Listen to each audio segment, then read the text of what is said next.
Allah pemberi. Jadi kalau kamu juga ikut-ikutan, bukan jadi orang yang senang menerima, tapi jadi orang yang senang memberi, maka Allah Subhanahu wa taala akan alirkan kepadamu rezeki-rezeki yang bahkan dari arah-arah yang tidak disangka-sangka.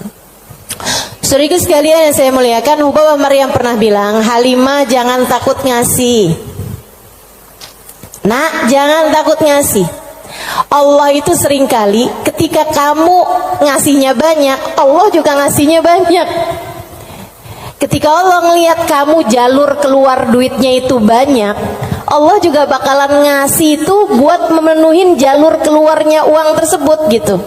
Assalamualaikum warahmatullahi wabarakatuh.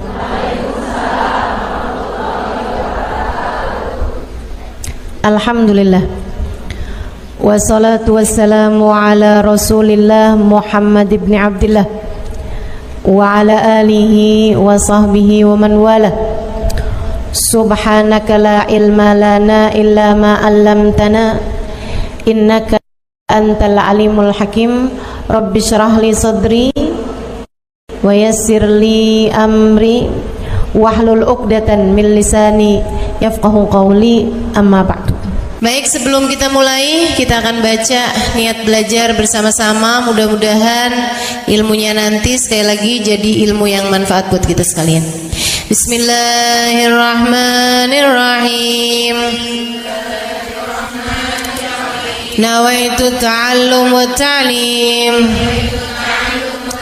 wan naf'a wal intifa' wal mudzakarah wat tadhkir wal ifadah wal istifadah wal hidza 'ala tamassuk bi kitabillah wa sunnati rasulillah sallallahu alaihi wa alihi wasallam wa du'a ilal huda والدلالة على الخير ابتغاء مرضاته وقربه وثوابه وحسن الخاتمة مع اللطف والعافية وصلاح العاقبة برحمتك يا أرحم الراحمين. La hadratin Nabi Muhammad sallallahu alaihi wasallam wa alihi washabihi azwaji wa dzurriyyati wa ahli baiti wasallim wa jamil anbiya wal mursalin wal kulli ajma'in. Anna Allah yaghfir lahum wa yarhamuhum wa ya'li darajatihim fil jannah wa yanfa'una barakatihim wa asrarihim wa anwarihim wa ulumihim wa nafaatihim fid din wa dunya wal akhirah. Al-Fatihah, baca bersama-sama. A'udzu billahi minasy syaithanir rajim. Bismillahirrahmanirrahim. Alhamdulillahi rabbil alamin. Ar-Rahmanir Rahim. Maliki yaumiddin. Iyyaka na'budu wa iyyaka nasta'in. Ihdinas siratal mustaqim. Siratal ladzina an'amta 'alaihim ghairil maghdubi 'alaihim waladdallin. Amin. Taqabbalallahu minna wa minkum, taqabbal ya karim. Allah tuh mau ngasih rezeki sama orang nggak pakai ada hitung-hitungannya, gitu kan? Pokoknya itu urusan langit, udah bener-bener yang Allah bilang rizqukum fis samai wa ma tu'adun, kata Allah. Rezeki kalian sudah selesai aku atur dari langit. Rezeki kalian sudah selesai aku atur dari langit. Saudaraku sekalian yang saya muliakan, nah kalau kita kepengen gitu kan kayak rezekinya digampangin, cara dapetnya gampang, menyenangkan, itu juga sama Allah udah dikasih clue-cluenya. Salah satu cluenya adalah dengan rajin sedekah. Salah satu cluenya adalah dengan rajin memberi, bukan hanya sedekah. Sedekah itu untuk orang yang kita tahu memerlukan, tapi kalau memberi buat siapapun, termasuk kita ngasih sama orang yang kita sayangi, ngasih hadiah, begitu ya. Buat orang tua kita mampu, tapi kita seneng aja ngasih hadiah sama mereka gitu. Misalnya kita suka ngasih kepada saudara-saudari kita, kakak adik kita, walaupun kita tahu dia mampu, tapi misalnya kita habis jalan-jalan condet, kita beliin duku, udah nggak ada ya, kita beliin salak condet kan, dulu mah masih ada tuh, ingat tuh, gitu. Saudara sekalian yang saya muliakan, itu memperbanyak rezeki, mempermudah rezeki, mempermudah jalurnya rezeki yang sudah Allah Subhanahu wa taala bagikan kepada kita, teman-teman saya sekalian. Nah, ini saya ingat ucapan Hubabah Maryam Al-Haddar, guru saya almarhumah. Beliau itu orang paling dermawan yang pernah saya kenal. Pasti ada banyak orang-orang dermawan, tapi orang paling dermawan yang saya kenal itu Hubabah Maryam Al-Haddar. Sedikit sekalian, beliau tuh kalau bepergian bisa jadi lupa bawa uang buat belanja, lupa bawa uang buat apa, tapi nggak pernah lupa bawa uang buat sedekah. Karena memang ini orang satu senengnya ngasih luar biasa. Siapapun aja dia kasih. Anak-anak ketemu dia kasih, orang tua ketemu dia kasih. Dan dari Hubabah Maryam tuh saya juga jadi ngerti bahwa ternyata semua orang suka dikasih. Subhanallah lah. Semua orang tuh seneng aja dikasih gitu. Walaupun dia orang mampu sekalipun gitu ya, tapi kalau dikasih tuh kok seneng aja gitu. Betul nggak? Ini yang katanya Nabi Muhammad, tahadau tahabu, saling beri hadiahlah kalian, maka kalian akan semakin saling sayang, semakin saling cinta. Makanya para ibu mesti yang besar hati buat selalu bisa ngasih sama anak-anaknya, para istri ngasih buat suaminya, begitu kan ya, saudara ngasih buat saudaranya dan seterusnya gitu. Itu memang adalah bagian dari kita pengen cari ridha Allah SWT, irhamukillah, dengan cara memberi tersebut itu ya, ngambil sifatnya Allah SWT. Allah tuh mu'ti, Allah pemberi. Jadi kalau kamu juga ikut-ikutan, bukan jadi orang yang senang menerima, tapi jadi orang yang senang memberi, maka Allah SWT akan alirkan kepadamu rezeki-rezeki yang bahkan dari arah-arah yang tidak disangka-sangka. Saudara sekalian yang saya muliakan, Hubabah Maryam pernah bilang, Halimah jangan takut ngasih. Nak, jangan takut ngasih. Allah itu seringkali ketika kamu ngasihnya banyak, Allah juga ngasihnya banyak. Ketika Allah ngelihat kamu jalur keluar duitnya itu banyak, Allah juga bakalan ngasih itu buat memenuhin jalur keluarnya uang tersebut gitu. Atau Hubabah kayak begitu, jangan takut buat ngasih, nak, jangan takut buat ngasih. Subhanallah, itu sering saya inget-ingetin tuh, jangan takut buat ngasih, jangan takut buat ngasih. Kadang-kadang tuh orang punya banyak aja, kalau mau keluarin duit tuh kayak disuruh keluarin separuh nyawa gitu, penuh perhitungan ya. Makanya ada satu cerita, salah satu dari habaib teriak-teriak manggil anaknya. Misalnya anaknya namanya siapa? Husein misalnya. Sen. Anaknya sebelah saya ada yang namanya Husein. Sen. Si Husein ini kan dia dengar panggilan tapi dia nggak tahu ayahnya ada di mana. Dia bilang, "Bang Abah ada di mana sih, Bah? Ini Husein, Bah. Lebek, Bah." Kata Abah, ya kamar mandi, nak. Iya, Bah. Dikirain suruh ngambil sabun, apa kehabisan odol gitu kan. Sen, tolong ambilin duit Abah, nak. Ada di gesper Abah warna hijau. Iya sih. Habaib-habaib kita suka punya gesper warna hijau. Gespernya habaib tuh ya. Jadi gespernya dipakai bukan buat celana panjang, tapi buat sarung. Ada yang tahu nggak? Anak-anak zaman sekarang nggak pada tahu nih, nggak seru ah.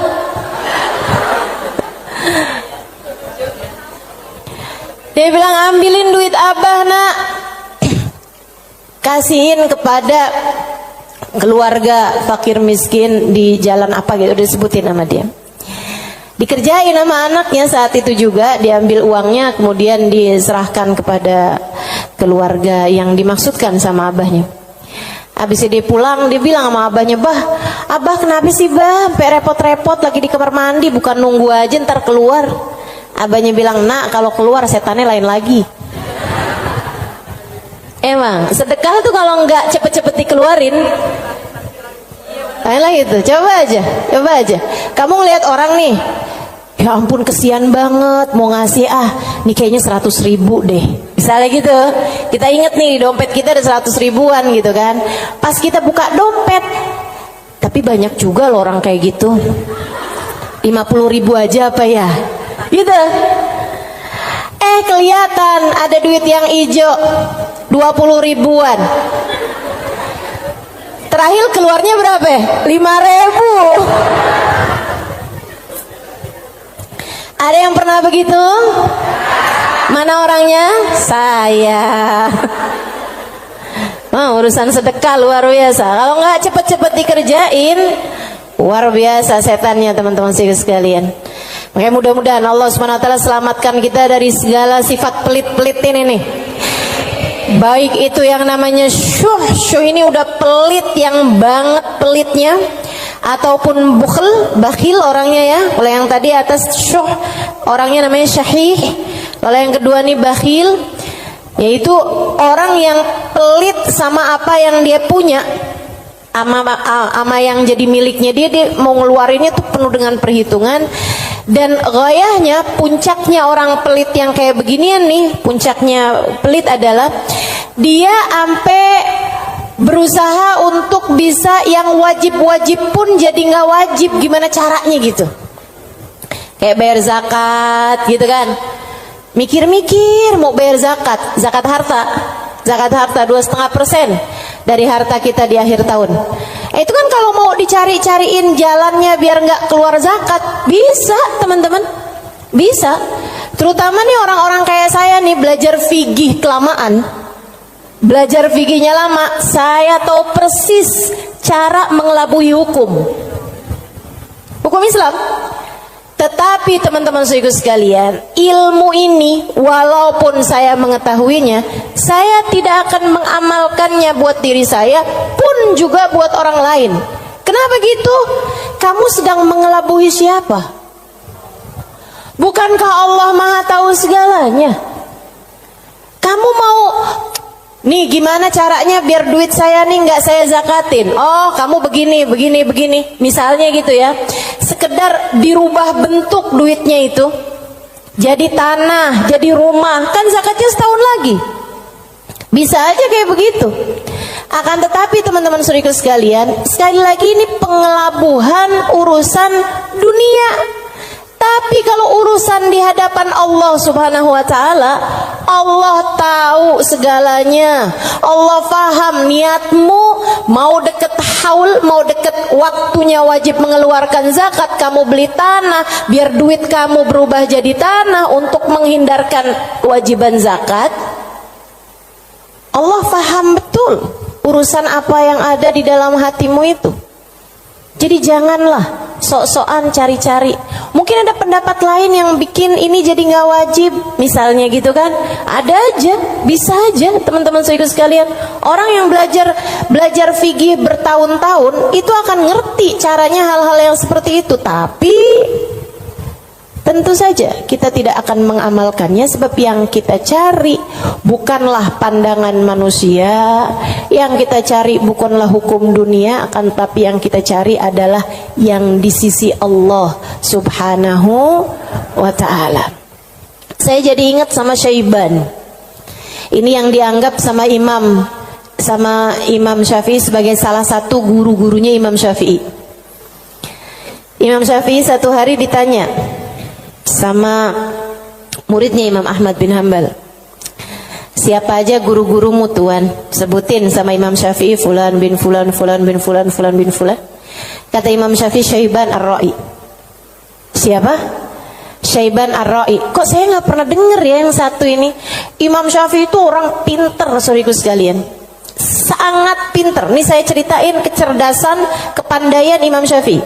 Imam Syafi'i itu kalau mau ngafal halaman 276, 277-nya ditutup dulu. Kenapa? Kenapa gitu? Karena kalau saya kelihatan suka ikutan masuk juga. Kecerdasan jenis apa itu coba? Ini kayaknya udah tingkat langit ketujuh nih cerdasnya nih. Itu bisa-bisanya gitu. Saya kalau mau ngafalin halaman misalnya 276, saya baca berulang-ulang, itu pun juga masih belum apal-apal gitu kan.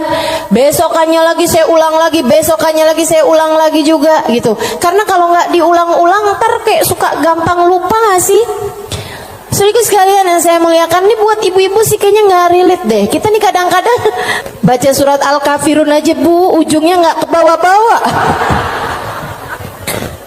Bismillahirrahmanirrahim. Qul ya ayyuhal kafirun la a'budu ma ta'budun wa la antum a'biduna ma a'bud wa la ana a'budu ma abattum wa la antum a'biduna ma a'bud wa la ana a'budu ma abattum wa la antum. Mana dia nih ujungnya nggak kena-kena. Imam Syafi'i hafal Quran di usia 7 tahun seperti kita hafal surat Al-Fatihah sekarang. Kita hafal surat Al-Fatihah kan nggak kebalik-balik tuh. Apal aja biar sambil goreng, sambil apa aja yang namanya Fatihah mah nggak pernah keliru ya bu ya. Nah itu Imam Syafi'i hafal Al-Quran 30 juz kayak kita hafal surat Al-Fatihah sekarang. Disampaikan oleh guru kami Sayyidil Habib Umar bin Hafid. Teman-teman sekalian, gimana enggak tuh Imam Syafi'i itu belajarnya kayak gitu tuh modelannya tuh. Dulu Imam Syafi'i itu orang sangat nggak punya teman-teman. Imam Syafi'i itu duduk di majelisnya Imam Malik. Itu beliau pertama hadir duduknya di luar aja, nggak dicatat, dengerin aja. Karena nggak istilah katanya nggak ikutan bayar sekolahnya, jadi dia di luar gitu kan. Satu waktu habis selesai murid-murid pada keluar, gurunya nih ngeliatin si anak ini, dipanggil sama gurunya gitu. Terus tanyain, belum Imam Malik ini ya, gurunya yang masih awal, masih dasar. Tanyain gitu, "Nak, tadi apa yang saya terangkan?" Dia bisa ngulangin semua yang diterangin sama gurunya 100%. Habis itu gurunya bilang, "Nak, kenapa kamu nggak duduk di kelas saya?" Dia bilang, "Karena saya nggak ikutan bayaran." "Nggak apa-apa, duduklah nak di kelas saya akan berbangga dengan kamu bisa duduk di kelas saya." Dah tuh Imam Syafi'i. Kalau mau ngafalin halaman sebelah, halaman yang sesudahnya tuh ditutup dulu sama beliau, karena gampang banget masuk, asal kelihatan kelebetan udah langsung masuk. Kecerdasan yang luar biasa teman-teman saudaraku sekalian yang saya muliakan. Nah ini satu waktu ditanya sama muridnya Imam Ahmad bin Hambal, "Guru-gurumu siapa aja tuan?" Sampein si ini. Kenal, rata-rata Imam Ahmad bin Hambal kenal. Mereka adalah ulama-ulama pada masa tersebut gitu, yang disebut sama Imam Syafi'i, Syaiban Ar-Ra'i. Baru nggak kenal. Siapa tuh Syaiban Ar-Ra'i? Ra'i dia bilang, kata Imam Syafi'i, tukang gembala kambing. Penasaran, pengen dong kenal. Oh ya, nanti saya akan ajak kamu. Satu hari diajak nih sama Imam Syafi'i, Imam Ahmad bin Hambal diajakin pergi ke tempatnya Syaiban Ar-Ra'i. Di mana diajakinnya? Di tempat gembalaan kambing.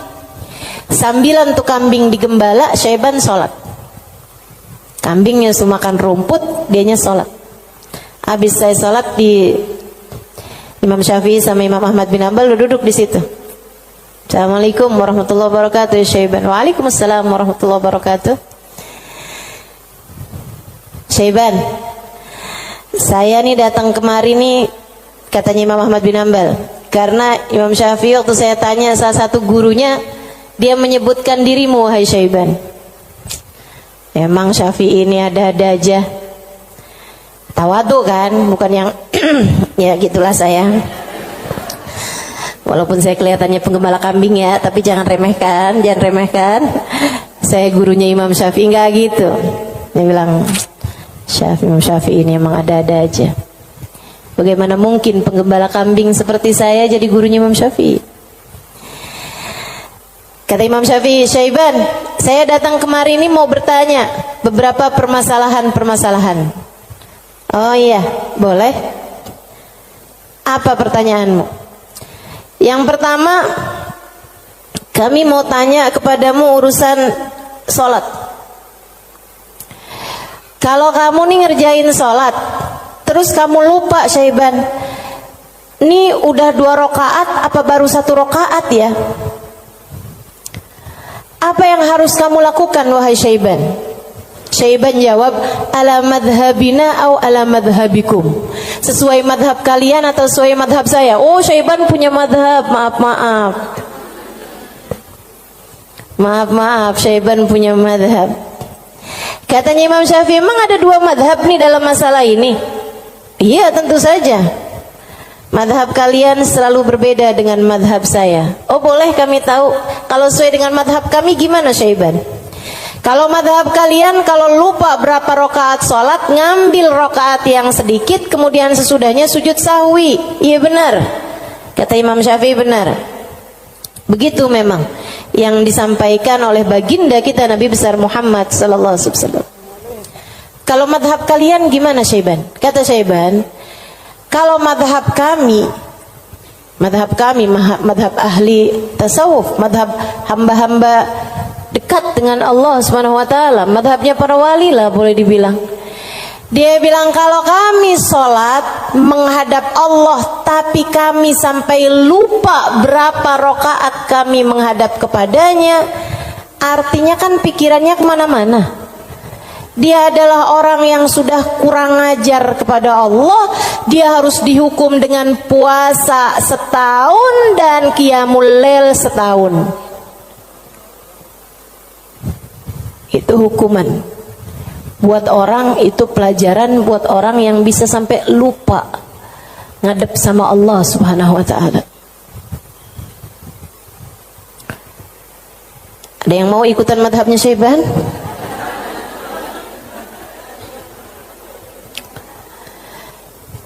Oke. Imam Ahmad bin Hanbal dia mikir, pantesan nih orang jadi gurunya Imam Syafi'i. Nggak salah. Dia bilang, pertanyaan yang kedua, wahai Syaiban, ini saya mau nanya urusan zakat. Baik.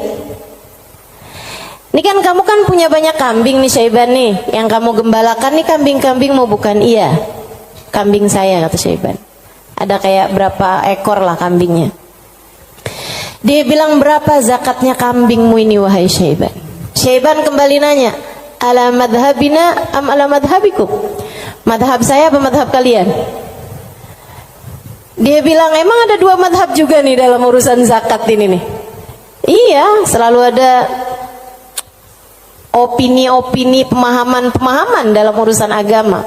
Dan teman-teman, agama Islam ini satu-satunya agama yang memperbolehkan kamu untuk, bahkan menyuruh kamu untuk selalu berpikir. Agama yang paling natural, agama yang sesuai sama pola pikir manusia. Kamu harus berpikir biar selamat dari api neraka. Kamu harus berpikir, gitu kan?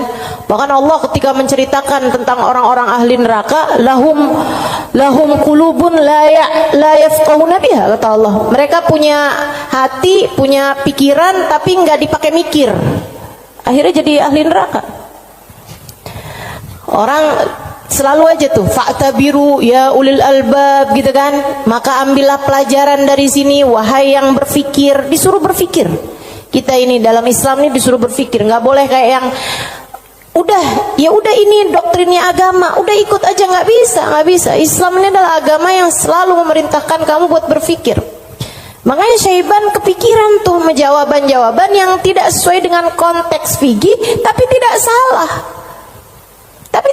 Teman-teman, ya orang yang lupa rakaat kemudian dia merasa bahwa dirinya adalah seorang yang kurang ajar sama Allah Subhanahu wa taala karena menghadap Allah, tapi kepikirannya gelambiar kemana-mana. Kalau dia kemudian menghukum dirinya sendiri dengan puasa sepanjang tahunnya, itu tentu adalah sesuatu hal yang luar biasa tingginya gitu. Seseorang yang sudah mencapai tingkat spiritualitas yang sangat-sangat berkelas. Ditanya nih urusan zakat nih. Berapa zakatnya wahai Syaiban? Katanya Syaiban, ala madhabina am ala madhabikum? Sesuai dengan madhab kalian apa sesuai dengan madhab saya? Kalau madhab kami gimana Syaiban? Orang kan biar tahu kan mesti tahu perbandingannya. Oh kalau madhab kalian 40 ekor kambing, 1 ekor kambing, 121, 2 ekor kambing, selanjutnya setiap 100, 1 ekor kambing. Iya benar. Kayak gitu tuh. Zakatnya kambing. Menurut Islam sesuai dengan apa yang sudah diajarkan baginda kita Nabi besar Muhammad. 40 1 ekor kambing, 121 2 ekor kambing, selanjutnya setiap 100 1 ekor kambing. Jadi kalau kamu punya 900 ekor kambing berarti 9 ekor gitu. Kalau menurut madhab kalian gimana wahai Syaiban? Syaiban kemudian menjawab, kalau madhab kami, saya ini budak, budaknya Allah. Innama ana abd, saya ini adalah budak, budaknya Allah. Dan seorang budak tidak memiliki harta, sebab semua harta budak adalah harta majikannya. Dan itu benar, harta budak adalah harta majikannya. Jadi kambing-kambing saya ini, ya udah, terserah Allah aja. Kalau diperlukan saya kasih, kalau nggak diperlukan nggak saya kasih. Kalau kemudian misalnya nih punya kambing 20 gitu kan, tapi nih lagi ada orang mau ngawinin nih, perlu 3 ekor kambing, ya udah keluarin 3 ekor kambing. Saya nggak pernah merasa memiliki kambing-kambing saya. Berapapun yang diperlukan akan saya keluarkan, sebab bukan milik saya, semua hanyalah milik Tuan saya. Saya hanyalah budak, yang saya miliki adalah miliknya Tuan saya. Tuh, hamba berkelas. Makanya mereka tuh ngeluarin duit sebanyak apapun nggak pernah merasa berat. Kenapa? Ngerasanya cuma dititipin doang, nggak pernah ngerasa itu adalah milik dia gitu. Ngerasanya cuma dititipin doang. Makanya sedekahnya gede-gede teman-teman. Berjuang dengan hartanya tuh besar-besar. Dan saya ketemu orang-orang semacam itu. Punya duit berapa ya dikeluarin segitu-gitunya tuh. Itu ketemu orang-orang yang seperti itu gitu. Masya Allah, Masya Allah. Mudah-mudahan Allah angkat kepelitan dalam diri kita, insya Allah. Semoga Allah angkat sifat bukhl dalam diri kita, sifat syuh dalam diri kita ini. Amin ya rabbal alamin. Wa amma man bakhila bil infaq fi wujuhil khairat. Adapun orang-orang yang pelit dalam menafkahkan hartanya pada jalan-jalan kebaikan, wa taraikir kurubat, dan arah-arah gurubat, arah-arah ibadah. Maksudnya kalau disuruh keluarin hartanya buat yang lain misalnya gitu ya, dia ngawinin anaknya, wuduh jor-joran tuh. Tapi kalau giliran suruh nyumbang, itulah ya, dia punya hartanya banyak nih. Kalau misalnya duitnya itu mau dipakai buat bikinin pesta, bahkan sekedar pesta ulang tahun yang tiap tahun tuh keulang, kan itu ya, itu dia akan kerjain gitu kan. Oh, ulang tahun ulang tahun perkawinan ulang tahun anaknya, ulang tahun cucunya, dia keluarin hartanya gampang banget gitu. Tapi giliran bikin maulid dong, ini kan lagi bulan maulid, udah banyak kok yang bikin maulid. Ya kalau gitu nyumbang deh buat orang yang bikin maulid, udah banyak yang nyumbang buat bikin maulid gitu. Jadi kalau urusannya yang kebaikan-kebaikan gitu kan, tuh ada pondok pesantren tuh lagi susah, oh ya udah deh ntar aneh sampein deh sama orang itu tuh, orang itu kaya tuh, banyak tuh duitnya tuh. Dia lupa kalau duitnya juga banyak. Ada orang-orang yang kalau jalan-jalan yang lain dia royal, dia biasa aja gitu, ngeluarinnya nggak berat. Tapi di saat dia suruh ngeluarin untuk jalan-jalan kebaikan, dia ngerasa berat. Yang kayak begini, ma'at tamakkun min dzalik, padahal dia mampu untuk melakukan itu, fahaluhu ahwan min halil ladzi qabla, keadaan dia masih lebih mending daripada keadaan orang-orang yang di atasnya, yang syuh atau yang syahih atau yang bakhil tuh ya. Yang atasnya itu sampai dengan yang wajib-wajib aja dia nggak mau keluarin. Kalau yang ini, yang wajib sih dia keluarin sih, yang wajib dia keluarin. Cuman kalau yang sunnah-sunnah gitu, kayak nyumbang-nyumbang, ngasih-ngasih sama orang, gitu-gitu dia, tar dulu deh, duit saya juga nggak segitu banyaknya, gitu kan. Ada orang nih susah-susah nih, terus dia bilang gitu, emang beneran susah, anak-anak yatim, gitu kan, korban bencana alam atau apa gitu, emang beneran susah. Itu juga mau ngeluarinnya kayak yang berat banget gitu. Yang kayak beginian, gimana nih? Ahwan minal ladzi qabla, mendingan sih daripada yang sebelumnya. Sebutnya apa? Wa yusamma bakhilan aidan, disebut juga orang bakhil juga. Li'annahu qad adharal mal wa laqiba fi imsaki, karena dia mendahulukan harta untuk dirinya sendiri dan dia senang buat pegangin hartanya. Wa bakhila bi badlihi fi ma huwa arfa' lahu wa anfa' inda rabbih minad darajatil ula wal khairatil baqiyah fid daril akhirah. Karena dia itu kan bakhilnya itu menyelahkan sesuatu yang dia rasa lebih bermanfaat. Kalau dia disuruh nyumbang nih, kayak dia akan mikir yang daripada saya nyumbang, mendingan juga buat sekolah anak aja nih dulu, mendingan buat ngirimin anak dulu aja, mendingan buat ini aja, mendingan buat itu aja. Kayak yang dicari-cari gitu keperluan dia itu, mendingan ganti horden aja, mendingan ganti karpet aja, mendingan ada pintu model baru, mendingan saya ganti pintu aja, mendingan saya, pokoknya gitu aja gitu. Daripada dia mencari-cari, maksudnya daripada dia mengeluarkan hartanya untuk urusan-urusan yang sifatnya akhirat, dia akan lebih memilih untuk yang buka cabang aja, buka usahanya lebih luas aja, mendingan ini aja, mendingan itu aja, kayak gitu. Atau bahkan mendingan buat kawin lagi aja. Itu ngebantu orang juga. Dia akan nyari perempuan yang miskin juga. Gimana tuh? Wa madamal insan yarjah imsakul mal ala badli fi mahabillah wa maradi fa huwa ghairu khalin an syai'in minal bukhl. Dan sesiapa orang, selagi seseorang itu masih lebih mendahulukan, masih lebih mementingkan megang hartanya daripada menyerahkannya di jalan yang diridhoi Allah dan yang dicintai Allah, maka artinya orang tersebut belum kosong dari sifat pelit. Artinya dia masih punya sifat pelit dalam dirinya. Uang kamu nih antara kamu serahkan buat beli sesuatu duniawi, sama kamu serahkan buat kepentingan akhirat, kamu ringanan mana? Ya kita masih lebih ringan untuk urusan-urusan dunia kita kan, betul nggak? Atau untuk antara kamu keluarkan di jalan Allah dengan kamu tabung, kamu masih beratan mana? Ya beratan ngasih lah. Kalau buat nabung kan ya buat diri kita sendiri, itu investasi masa depan, harus kita pikirkan juga kan. Ah itu berarti kata Imam Ghazali, Imamul Haddad, Imamul Haddad yang bilang ya, bukan saya ya. Berarti dia ya memang masih pelit juga. Kamu masih pelit. Selagi antara uang kamu pakai buat tabungan sama uang kamu serahkan untuk jalan-jalan kebaikan, kamu masih memilih untuk nabung. Berarti ini kayaknya kita semua masih pelit lah ya.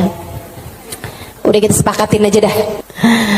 Masih pelit semuanya, ya Allah, ya Allah. Makanya masih harus terus-terusan berdoa.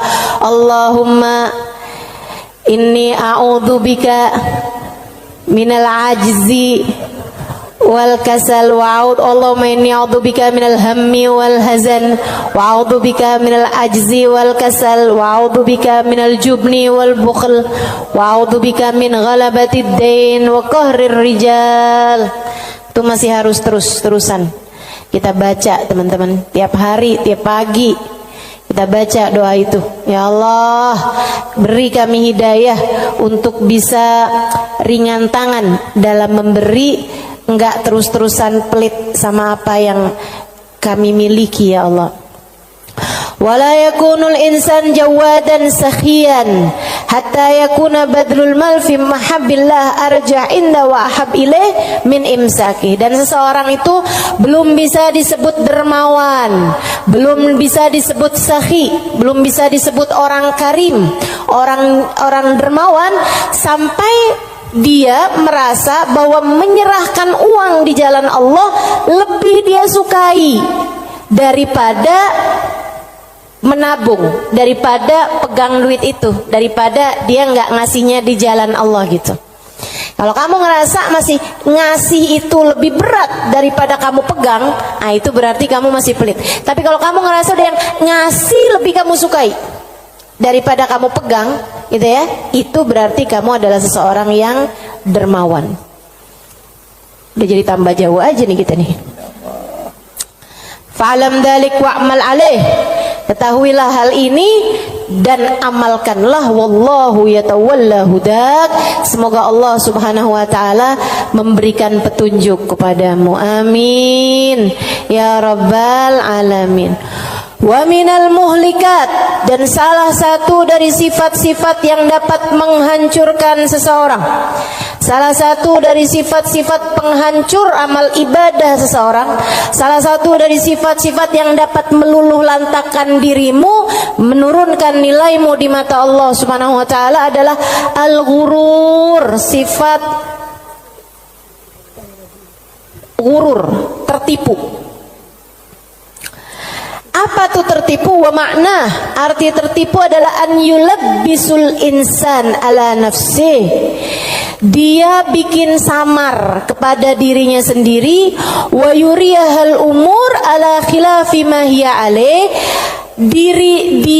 Dia memperlihatkan kepada nafasnya, kepada dirinya, ala khilafi ma hiya alaih, tidak sesuai dengan fakta yang ada. Wadhalik lidu'fi basiratihi 'ala din, dan yang seperti ini adalah karena lemahnya pemahamannya, basirahnya. Basirah itu pandangan hati, lemahnya pandangan hati dia fiddin, dalam urusan agama, wa qillati ma'rifatihi bihaqaiqi, dan sedikitnya pengetahuan dia dengan hakikat-hakikatnya agama, walijahli li afatil a'mal wa mawaqaidi syaitan, dan karena yarhamukillah banyak bener sih, ada gak? Walijahlihi, dan karena ketidakfahaman dia biafatil a'mal, dengan penyakit-penyakitnya amal, wa makaidi syaitan, dan tipu dayanya syaitan, walighalabati hawa nafs alaih, dan karena menangnya hawa nafsu menghadapi dia, wa rukunihi ila amaniha wa khuda'iha, dan karena tenangnya dia dengan angan-angannya dirinya sendiri serta tipu dayanya dirinya sendiri. Waqad qala Allah Ta'ala, dan Allah Subhanahu wa taala telah menyampaikan muhadziran li ibadihi minal ghurur, memberi peringatan kepada hamba-hambanya tentang bahayanya ketertipuan ini. Kata Allah Subhanahu wa taala, ya ayyuhan nas inna wa'dallahi haq, wahai sekalian manusia, sesungguhnya janji Allah itu benar. Fala taghurranakumul hayatud dunya, janganlah kehidupan dunia menipu kalian, wala taghurrannakum wala yaghurrannakum billahil ghurur, dan janganlah ghurur, tipu daya, menipu kalian dari Allah Subhanahu wa taala. Wa qala ta'ala fi wasfi ba'dil mughtarrin, dan Allah Subhanahu wa taala telah mensifati sifatnya orang-orang yang tertipu dengan firman Allah Subhanahu wa taala dalam akhir surat Al-Kahfi, alladzina dhalla sa'yuhum fil hayatid dunya wa hum yahsabuna annahum yuhsinuna sun'a. Mereka adalah orang-orang yang sesat jalan mereka di dunia, akan tetapi mereka menyangka bahwasanya mereka telah berbuat banyak kebaikan-kebaikan dunia. Banyak banget nih. Nanti Imam Ghazali, Imam Al-Haddad akan menerangkan tentang mereka-mereka ini. Wa qala ta'ala, dan Allah Subhanahu wa taala juga menyampaikan, walakinnakum fatantum anfusakum wa tarabbastum wartabtum wa gharratkumul amani hatta jaa amrullah wa gharrakum billahil ghurur. Ini ayat sebelumnya sangat indah sekali nih teman-teman. Sebentar saya akan bukakan. Kata Allah Subhanahu wa taala, "Walakinnakum fatantum anfusakum." Akan tetapi kalian telah menipu diri-diri kalian sendiri. Wa tarabbastum, dan kalian menunda-nunda. Wartabtum, dan kalian merasa ragu. Wa gharratkumul amani, dan kalian tertipu dengan angan-angan kalian sendiri. Hatta jaa amrullah, sampai datang ajal menjemput kalian. Wa gharrakum billahil gharur, dan kalian telah tertipu, dan tipu daya telah menipu kalian dari Allah Subhanahu wa taala. Al-Hadid ayat 14. Al-Hadid ayat 14.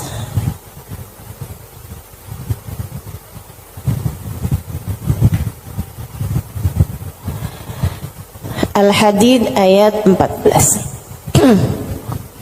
Nih. Ini serem sih. Saya mau baca ayat ini nih, pas baca Quran pas nyampe ayat-ayat ini. Ya Allah, ngerinya. Saya bacain ya.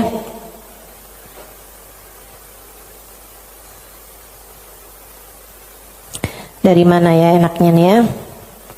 Dari ayat 11 deh. Al-Hadid dari ayat 11. A'udzu billahi minasyaitonir rajim. Man dzalladzi yuqridullaha qardan hasana fayudha'ifahu lahu wa lahu ajrun karim. Kata Allah, siapa di antara kalian yang mau menghutangi Allah? Ini Allah nih dari taunya orang-orang tuh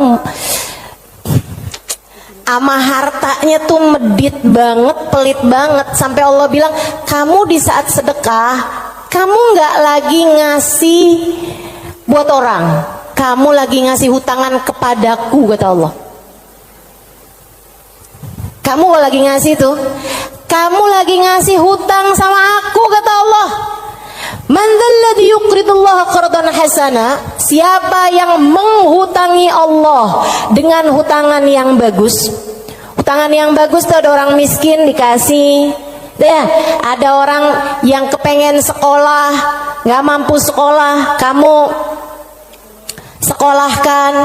Ada janda-janda yang kepengen usaha, nggak punya modal, kamu modalin, gitu kan?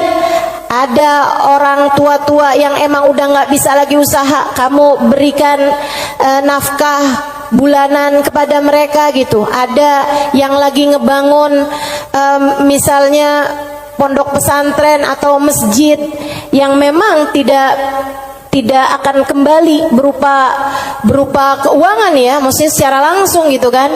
Nah itu semuanya ini disebut sebagai jalan-jalan kebaikan. Allah menyebutnya sebagai qardhan hasanah, hutangan kepada Allah. Kenapa Allah bahasanya sampai pakai utang? Dan yang hutang itu Allah, kayak Allah tuh lagi yang tenang, utang, aku akan bayar. Dan aku kalau bayar nggak main-main, aku lipat gandakan minimal 10 kali lipat. Dan teman-teman, saya sih nggak tertarik sama urusan 10 kali lipat. Kamu sedekah balik 10 kali lipat, saya nggak terlalu tertarik sama itu.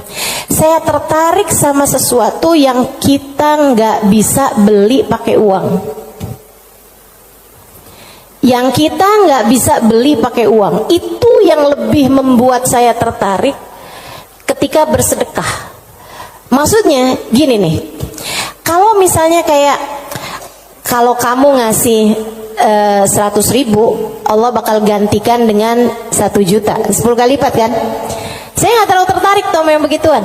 Saya lebih tertarik kalau kamu kasih 100.000, Allah akan berikan kepadamu Halimah sesuatu hal yang bahkan kamu nggak bisa belinya dengan uang. Dan itu nyata teman-teman.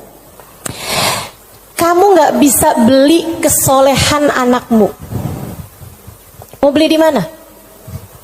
Mau beli di mana? Kamu pergi cari apapun, kamu nggak bisa beli kesolehan anakmu.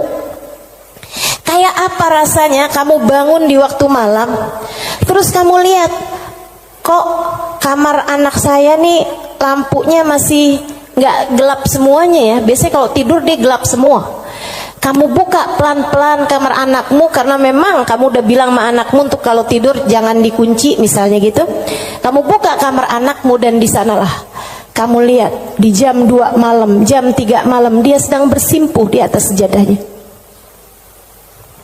Kamu bisa beli di mana hal kayak begituan?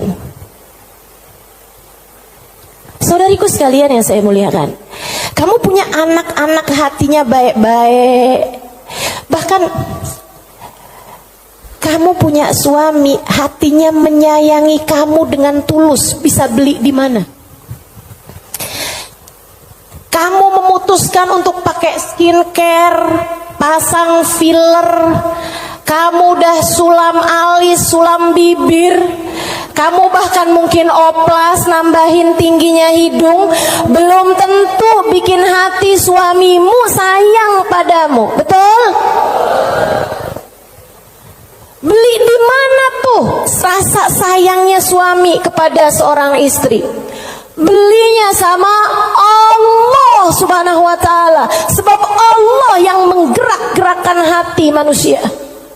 Saudaraku sekalian yang saya muliakan, Allah tuh kalau kamu kasih hutangan sama Allah Subhanahu wa ta'ala, kamu sedekahkan hartamu di jalan Allah Subhanahu wa ta'ala, Allah bisa bayar kamu dengan hal-hal yang gak bisa kamu beli pakai uang.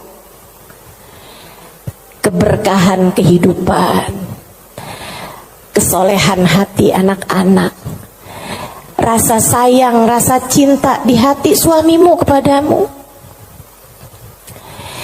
hati yang damai, kehidupan yang tenang, hati yang bahagia dalam taat pada Allah Subhanahu wa ta'ala. Bahkan hidayah, inayah, taufik dalam dirimu, teman-teman saudariku sekalian. Gimana caranya mau beli? Kamu bisa bangun di waktu malam, kemudian 2 rakaat, 4 rakaat, 6 rakaat kamu mengerjakan ibadah pada Allah. Kemudian kamu beristighfar, kemudian kamu berdoa, kemudian kamu menyebut-nyebut namanya. Kenikmatan yang kayak begituan kamu gak bisa beli pakai uang. Itu hidayah dari Allah Subhanahu wa ta'ala. Suamimu gak mau sholat kecuali dengan berjamaah, itu hidayah dari Allah Subhanahu wa ta'ala. Yang beginian nih hidayah-hidayah menuju kepada surga Allah Subhanahu wa ta'ala. Hati lapang, hidup bahagia, hati tenang, gak bisa dibayar pakai uang. Gak bisa dibayar pakai uang. Dibayarnya pakai apa? Yang bisa mengerjakan adalah Allah. Maka hutangi Allah. Allah bisa membayarnya dengan itu semua. Karenanya saya sampaikan teman-teman, saya gak tertarik sama yang kalau kamu sedekah balik 10 kali lipat. Kalau kamu keluarin, kamu jual motor, kamu kasih sedekah, kamu dapat Avanza. Enggak, saya gak tertarik, mohon maaf. Bukan karena saya nggak tertarik sama pemberian Allah, tapi pemberian Allah yang masih bisa dibeli dengan uang, itu adalah pemberian-pemberian yang tidak berkelas. Allah bahkan memberinya kepada orang paling kafir di atas muka bumi sekalipun. Tapi kesolehan hati anak-anakmu, kesolehan hati suamimu, kesolehan dirimu sendiri, Allah kasih hidayah buat kamu bangun di waktu malam membaca beberapa ayat Al-Quran. Allah kasih kamu bangun di waktu malam, kamu menengadahkan tangan berdoa kepada Allah Subhanahu wa ta'ala. Saat itu Allah, setiap kali kamu memanggil ya Allah, ya Allah, ya Allah, Allah menjawab labbaik ya abdi was'adaik, labbaik wahai hambaku, apa yang kamu mau, apa yang kamu mau, minta apa yang kamu mau. Ampuni dosa-dosa saya ya Allah. Allah bilang labbaik hambaku, aku ampuni dosa-dosamu. Mudahkan saya berbuat kebaikan ya Allah, labbaik hambaku, labbaik hambaku. Aku akan memudahkanmu berbuat kebaikan. Kasih saya ilmu yang manfaat ya Allah, labbaik hambaku. Aku akan beri padamu ilmu yang manfaat. Saudariku sekalian yang saya muliakan, yang ini nih tidak akan Allah berikan kecuali kepada hamba-hambanya yang Dia cintai. Assalamualaikum warahmatullahi wabarakatuh.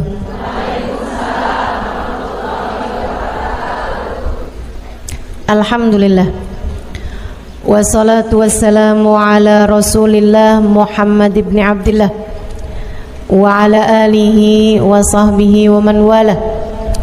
Subhanaka la ilma lana illa ma 'allamtana innaka antal alimul hakim. Rabbi shrah li sadri wa yassir li amri wahlul 'uqdatan min lisani yafqahu qawli, amma ba'du. Baik, sebelum kita mulai, kita akan baca niat belajar bersama-sama. Mudah-mudahan ilmunya nanti sekali lagi jadi ilmu yang manfaat buat kita sekalian. Bismillahirrahmanirrahim. Nawaitu ta'allum wa ta'lim wan naf'a wal intifa' wal mudzakarah wat tadhkir wal ifadah wal istifadah wal hidza ala tamassuk bi kitabillah wa sunnati rasulillah sallallahu alaihi wa alihi wa sallam wa du'a ila al-huda والدلالة على الخير ابتغاء مرضاته وقربه وثوابه وحسن الخاتمة مع اللطف والعافية وصلاح العاقبة برحمتك يا أرحم الراحمين. La hadratin Nabi Muhammad sallallahu alaihi wasallam wa alihi washabihi azwaji wa dzurriyyati wa ahli baiti wasallim jamil anbiya wal mursalin wal kulli ajma'in. Anna Allah yaghfir lahum wa yarhamuhum wa ya'li darajatihim fil jannah wa yanfa'una barakatihim wa asrarihim wa anwarihim wa ulumihim wa nafaatihim fid din wa dunya wal akhirah. Al-Fatihah, baca bersama-sama. A'udzu billahi minasy syaithanir rajim. Bismillahirrahmanirrahim. Alhamdulillahi rabbil alamin. Ar-Rahmanir Rahim. Maliki yaumiddin. Iyyaka na'budu wa iyyaka nasta'in. Ihdinas siratal mustaqim. Siratal ladzina an'amta 'alaihim ghairil maghdubi 'alaihim waladdallin. Amin. Taqabbalallah minna wa minkum, taqabbal ya karim. Warraghba fid dunya, sementara rakus ambisi terhadap dunia, tukathirul ham, bikin banyak sumpah, wal hazan, dan bikin banyak kesedihan. Bikin sedih badan kita, bikin sedih hati kita, bikin sumpek dan bikin akhirnya jadi berpenyakit ya badan kita ini. Ar-raghbah fid dunya. Wal batalah, sementara batalah, kalau di situ diartikan apa batalah? Nganggur ya, benar. Cuman bahasa yang enak apa ya? Tugasil galba,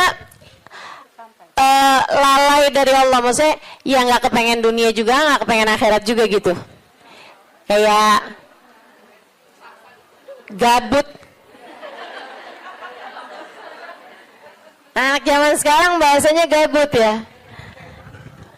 Gabut itu apa sih sebenarnya?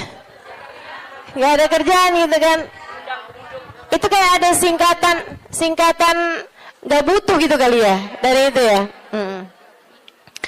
Nggak ngapa-ngapain gitu, pengangguran aja gitu, nggak jelas. Wal batalah tuh terlena, nganggur gitu kan, tidur mulu gitu, luntang lantung. Nah, ada orang luntang-lantung gitu kan. Dibilang luntang-lantung, dibilang lantung-luntang. Tugasul galba, bikin keras hati. Bikin keras hati. Nganggur tuh penyakit bahaya memang. Bahaya. Wa qala alaihi salatu wassalam, dan bersabda pula baginda Nabi besar Muhammad, Naja awalu hadhil umma bizzuhdi wal yaqin.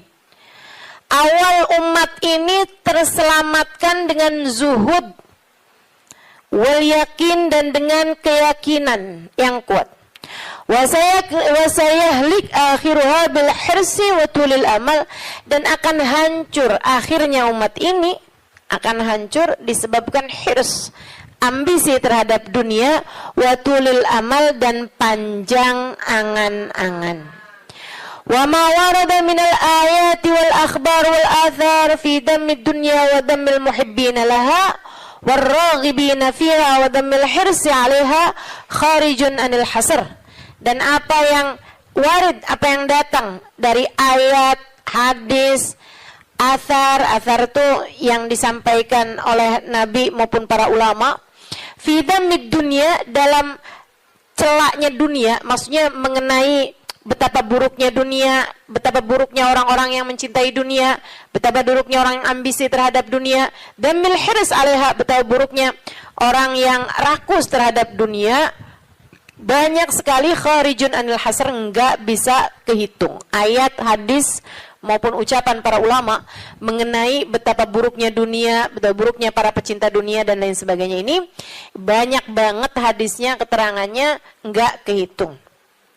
Watasani fil ulama, dan karangan-karangan para ulama rahmatullahi alaihim, semoga rahmat Allah senantiasa tercurah kepada mereka, minas salaf wal khalaf, baik dari ulama zaman dulu maupun ulama-ulama belakangan, masyhunah bidzalik, penuh sekali dengan hal-hal yang seperti itu.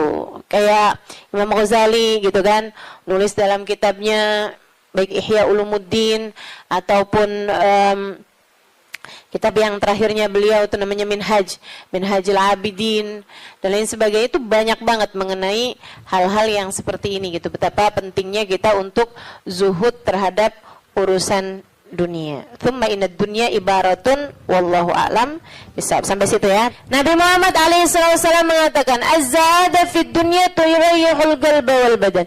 Zuhud dunia nih. Apa tuh zuhud?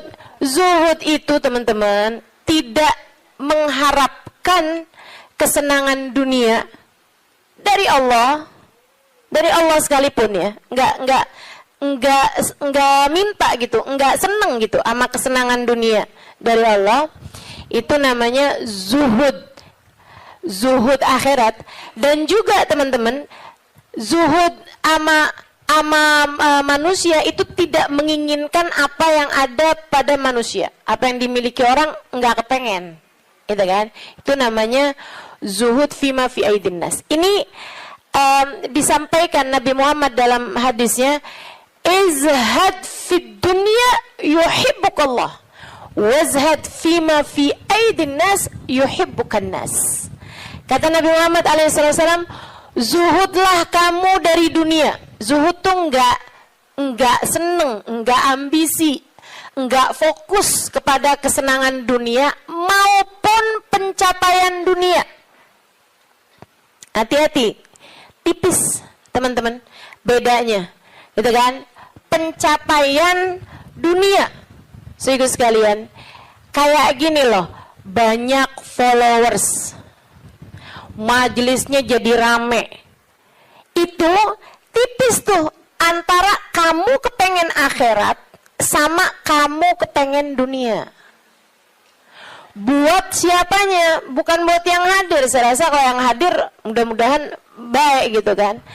Tipisnya itu buat pelaku-pelaku dakwah, baik yang rumahnya buka buat majelis atau dia buka majelis, atau yang ngajarnya nih gitu.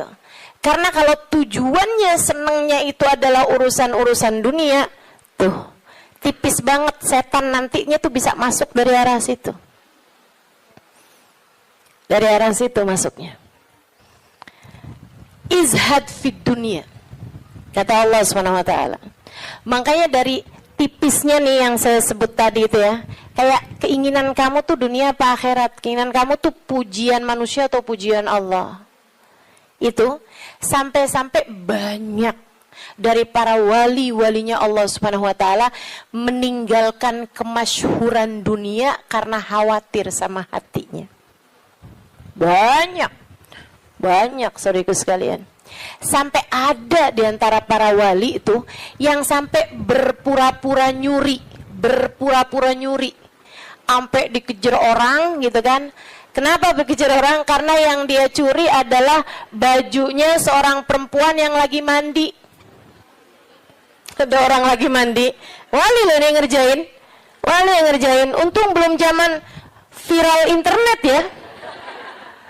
Ini kalau zaman viral internet kayak apaan tuh orang ngejudge dia tuh kan, udah nganggepnya udah hancur banget dah gitu. Tapi memang itu yang dicari sama beliau. Yang dicari sama beliau adalah menghindar dari kepopuleran, menghindar dari apa yang orang-orang cari dari kemuliaan dunia karena khawatir hatinya terselip rasa keinginan untuk dianggap mulia di dunia menghancurkan kemuliaannya di akhirat.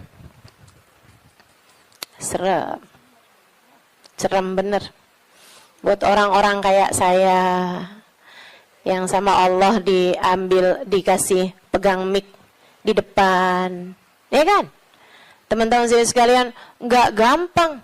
Makanya kalau ada yang bisa kamu lakukan untuk saya, doain, biar bisa ikhlas, doain, biar bisa benar gitu, jaga hati, doain, biar disayang Allah gitu. Kesian nih, begitu udah masuk nih setan, teman-teman saya sekalian, setan tuh ya datang ke pedagang beda, datang ke orang awam beda, datang ke ulama beda lagi. Waduh, yang datang ke ulama nih setannya juga ulama. Setannya juga kelas profesional, gitu kan?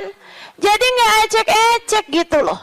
Setannya juga setan-setan berkelas, teman-teman saya sekalian. Nah itu kan yang belum tentu selamat gitu, belum tentu selamat.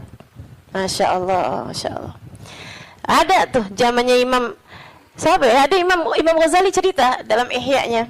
Kita suka ketawa-ketawa tuh dengerin cerita Imam. Maksudnya kalau baca ceritanya Imam Ghazali yang begitu-begituan. Kata Imam Ghazali dalam Ihya-nya tuh ada orang atau di Minhaj ya Allah alam, pokoknya salah satu kitabnya Imam Ghazali lah. Imam Ghazali cerita ada orang, dia itu ulama, teman-teman. Cuman ulamanya itu masih suka yang ya gitulah, masih ada kesenangan dunianya. Senang sama popularitas, senang sama dimuliain orang, senang sama ini sama itu. Ada satu ulama khomul. Ulama yang lain nih, ulama yang nggak seneng namanya terkenal, nggak seneng, dia nggak seneng sama urusan begituan, urusannya antara dia sama Allah. Tapi ilmunya luar biasa. Ulama yang kedua nih, Ini ulama yang pertama nih, saya nggak inget namanya gitu ya. Dua-duanya nih saya nggak inget namanya. Nah ulama yang pertama nih, dia lagi khutbah Jumat, teman-teman saya sekalian. Dia ngomong sesuatu yang dinisbatkan kepada ulama yang kedua yang nggak senang keterkenalan apa ini, teman-teman. Dia ngomong bahwa saya pernah dengar kayak kan ada orang-orang itu ya Allah, mudah-mudahan Allah bersihkan hati kita semuanya nih ya. Ada orang-orang yang kalau cerita sama orang lain bahkan di mic sekalipun senang menunjukkan kedekatannya sama ulama yang lain atau sama orang-orang yang berilmu, guru-guru apa segala macam gitu kan ya. Yang tujuannya adalah biar orang tahu nih gua deket sama si ini, gua deket sama si itu. Paham maksud saya? Mudah-mudahan Allah selamatkan hati saya. Mudah-mudahan Allah selamatkan hati kita semua. Jadi sekalian, dia bilang tentang ulama B nih. Dia bilang saya pernah dengar Syekh ini mengatakan gitu kan. Syekh itunya hadir di majelis tersebut. Ya. Dan yang diomongin sama Syekh A ini tentang Syekh B itu nggak pernah diomongin sama Syekh B-nya. Paham? Jadi ulama A ini bohong tentang ulama B. Bohongnya di khutbah Jumat cuman untuk menunjukkan betapa dekatnya dia sama ulama B tersebut itu. Dia ngomong kayak begitu, sehingga sekalian, tahu apa yang dikerjain sama ulama B? Ulama B ini yang, kenapa nih anak? Beliau berdiri nyabut bulu ketiak di tengah orang banyak. Beliau berdiri nih. Beliau berdiri kemudian nyabut bulu ketiak. Heh, Syekh, kurang ajar kamu. Ini waktunya khutbah. Saya nggak pasti itu khutbah Jumat atau khutbah yang lain nih ya. Ala kulli hal. Syekh, ngapain kamu nih waktunya khutbah? Kamu malah cabut bulu ketiak. Duduk Syekh, nggak punya adab. Kata Syekh B ini, kamu yang nggak punya adab nak. Kamu yang nggak punya adab pak. Kenapa kamu mengingatkan saya untuk sesuatu hal yang sunnah? Nyabut bulu ketiak, kalau nggak salah emang hari Jumat ya. Nyabut bulu ketiak hari Jumat hukumnya sunnah. Ala sunnah. Walimada astahi, dia bilang. Kenapa saya mesti malu? Kamu gak punya malu apa depan orang-orang kamu nyabut bulu ketiak? Bulu ketiak itu kan buat laki-laki sama laki-laki nggak aurat. Sesama perempuan aja nggak aurat. Bulu ketiak ya, maaf ya. Teman-teman sekalian, beliau bilang walimada astahi. Kenapa saya mesti malu? Ana ala haq wa anta alal batil. Saya mengerjakan barang hak, kamu mengerjakan barang batil. Dia bilang saya mengerjakan barang hak, nyabut bulu ketiak sunnah hari Jumat. Dia bilang kamu ala batil. Karena kamu menceritakan tentang saya sesuatu yang tidak pernah saya katakan. Saya Syekh Fulan, sebutin nama dia namanya. Ya Allah, merah padam mukanya. Seram teman-teman, seram. Ya gitulah. Kadang-kadang tuh sampai tipis banget keinginan dakwah atau keinginan pamer. Tipis. Setannya tuh ngebisikin sampai kayak suara semut. Katanya Nabi Muhammad alaihi salatu wassalam, "Ar-riya yadhubbu ala ummati kadhabibin naml." Riya itu bersuara di hati umat saya kayak suaranya semut. Nyaris enggak kedengeran. Enggak kedengeran suaranya. Antara kamu seneng agama Allah jadi tinggi atau kamu seneng nama kamu jadi tinggi. Tipis. Segaris, bahkan lebih tipis daripada kulit bawang, teman-teman. Oke, mesti terus minta perlindungan sama Allah. Ya Allah, ya Allah. Ya Allah, ya Allah. Bimbing terus ya Allah, ya Allah, ya Allah. Gitu. Mudah-mudahan Allah karuniakan keikhlasan bagi kita sekalian insyaallah. Sebab yang namanya pencapaian akhirat teman-teman. Dan pencapaian akhirat kita nggak pernah tahu. Pencapaian akhirat tuh kita nggak pernah tahu. Taunya kapan? Entar di akhirat. Namanya juga pencapaian akhirat. Taunya entar di akhirat. Saat kamu berhasil menghadap Nabi Muhammad. Saat namamu menjadi seseorang yang dikenal oleh Nabi Muhammad. Kalau mau bangga, tar di sana. Kalau mau bangga, ntar di sana. Saat kamu bisa melewati jembatan Sirat secepat kilat. Saat kamu bisa selamat masuk surga Allah Subhanahu wa Ta'ala. Saat kamu bisa digiring di belakang bagindamu Nabi besar Muhammad. Mau membusungkan dada saat itulah silahkan. Mau ngerasa diri sesiapa saat itulah silahkan. Mau menganggap diri berhasil mencapai kemuliaan saat itulah silahkan. Mau menganggap diri mencapai pencapaian dalam dakwah saat itulah silahkan. silahkan. Mau menganggap diri soleha, saat itulah silahkan. Jika sampai namamu dipanggil oleh Nabi Muhammad, jika sampai kamu diperkenankan bersalaman dengan Nabi Muhammad, jika sampai Nabi Muhammad berkata raditu biki, aku ridho kepadamu, saat itulah silakan melayang-layang teman-teman. Sebelum itu terjadi, kamu masih antara-antara. Kamu masih ada di tepi jurang. Selagi itu belum terjadi, kamu masih ada di persimpangan jalan antara dinaikkan kepada Allah atau dihancurkan oleh Allah Ta'ala. Kita nggak pernah tahu. Kita nggak pernah tahu. Makanya selalu minta sama Allah, ya Allah, karuniakan keikhlasan agar ngerti melakukan sesuatu hanya untukmu, ya Allah. Karuniakan keikhlasan, mengajar karenamu, belajar karenamu, buka majelis karenamu, hadir majelis karenamu, nyumbang majelis karenamu. Karuniakan keikhlasan, ya Allah. Sholat karenamu, sedekah karenamu, bantu orang karenamu. Begitu enggak lillah, dilepeh sama Allah, teman-teman, jadi apa? Enggak jadi apa-apa. Mau ribuan jamaah, mau kayak gimana yang terjadi juga, kalau dilepeh sama Allah jadi apa? Ditolak sama Allah, mau apa kamu? Mudah-mudahan Allah karuniakan keikhlasan.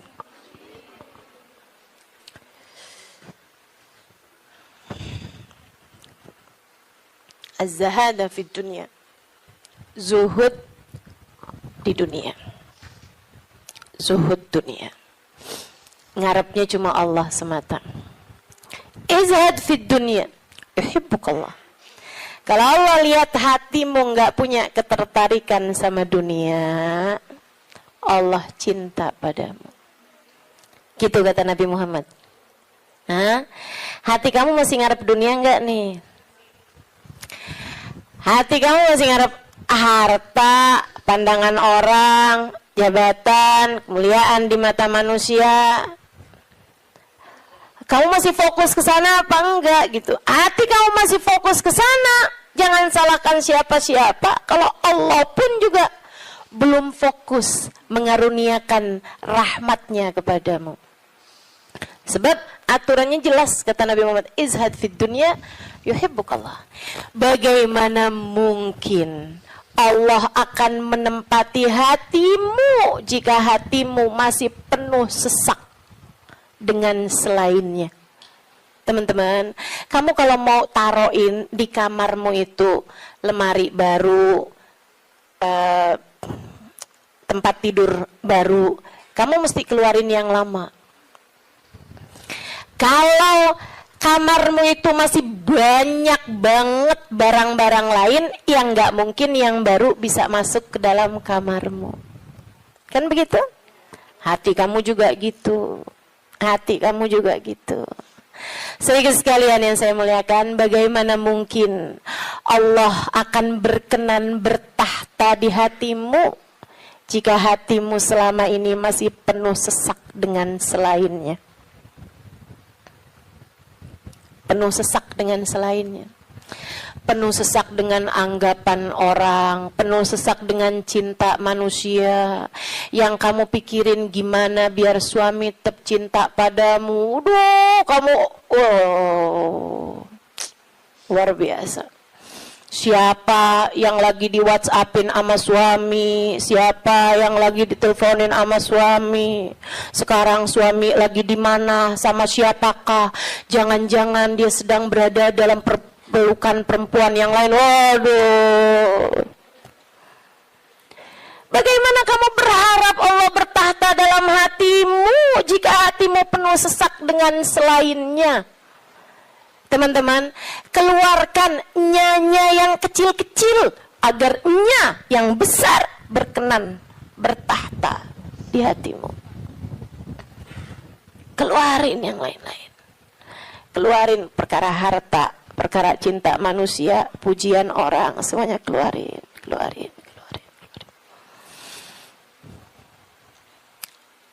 Jangan selalu nanya apa yang saya inginkan, apa yang saya ingin kerjakan. Tapi selalu bertanya, apa yang Allah inginkan, apa yang Allah mau saya kerjain.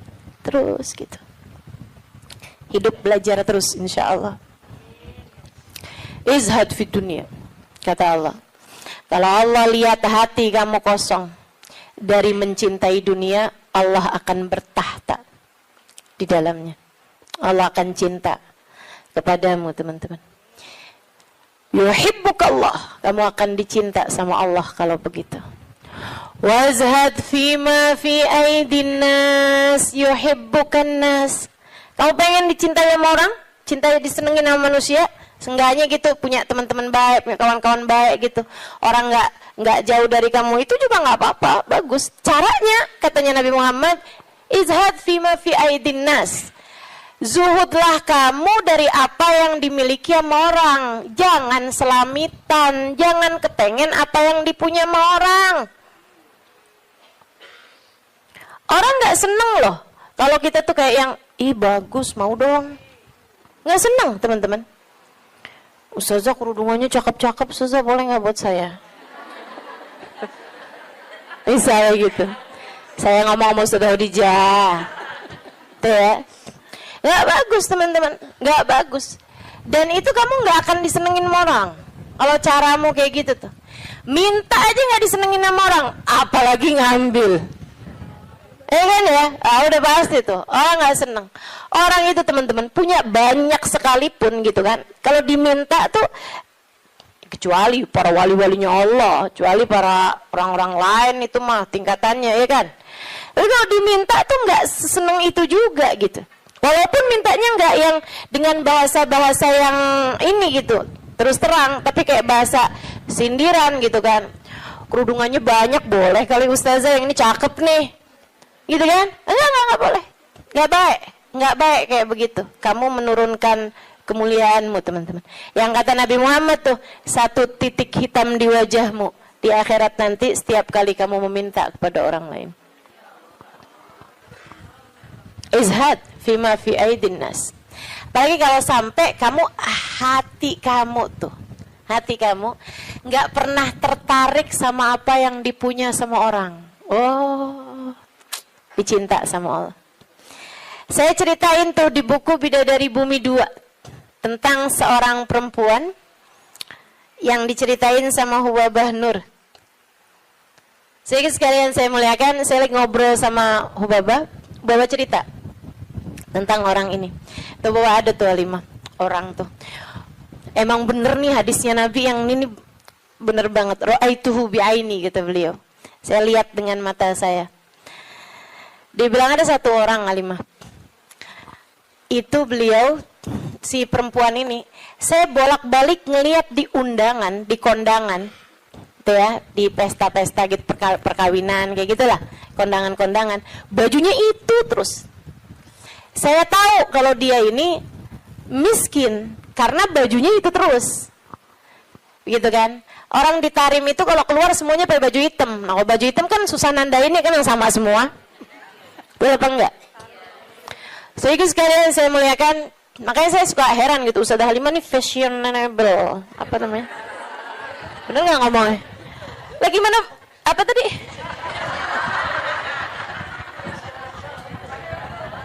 Gimana ngomongnya? Itu dah, pokoknya itu dah. Lah orang saya tiap hari pakai hitam. Begitu ya.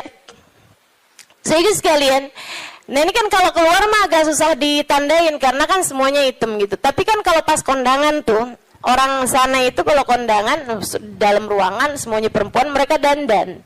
Mereka pakai baju gitu kan. Pakai baju yang berwarna-warni, ya. Pakai baju warna-warni, nggak ada yang pakai baju hitam tuh, nggak ada yang pakai baju hitam. Saya waktu enggak dulunya nggak tahu gitu kan, saya pakai baju hitam aja gitu masuk. Buka. Waduh gimana nih kalau buka ya? Habisannya terus udah ngerti gitu lama-lama. Jadi teman-teman, kata Hubabah, orang ini kalau kondangan baju itu mulu. Akhirnya saya punya niat, kalau nanti saya keluarin baju, saya panggil tuh orang. Saya cari tahu dan dia nih rumahnya ini apa, keluarganya siapa gitu, saya paham, saya tahu tempatnya karena Tarim tuh kecil, kota kecil. Ya, semua orang memang saling kenal satu sama lain. Akhirnya dia bilang, kata Hubabah, waktu saya datang baju-baju yang baru-baru, ada orang ngasih ini apa segala macam, yang lama-lama saya keluarin. Hubabah tuh begitu teman-teman. Ngajarin kepada kita jangan sampai yang aduh penuh banget, kamu masuknya iya keluarnya kagak gitu kan. Ada yang masuk, ada yang keluar. Akhirnya mau Hubabah baju-baju yang lama-lama tuh dikeluarin, bagus-bagus tentu aja ya. Dan semua orang juga seneng dapat bajunya Hubabah gitu kan. Jangan terus minta. Jadi kepikir nih. Berangkat ke Tarim meminta baju mau Hubabah. Tentu berkah kan ya, tentu berkah. Tapi ya sekali lagi jangan minta. Subhanallah teman-teman. Kalau nggak minta tuh, kalau mintanya mau ntar kasih. Jadi kepikir ya. Mau minta sama Allah. Gak usah yang gitu-gitu juga. Mau minta sama Allah tuh pahala aja. Udah pasti enak. Teman-teman sih sekalian,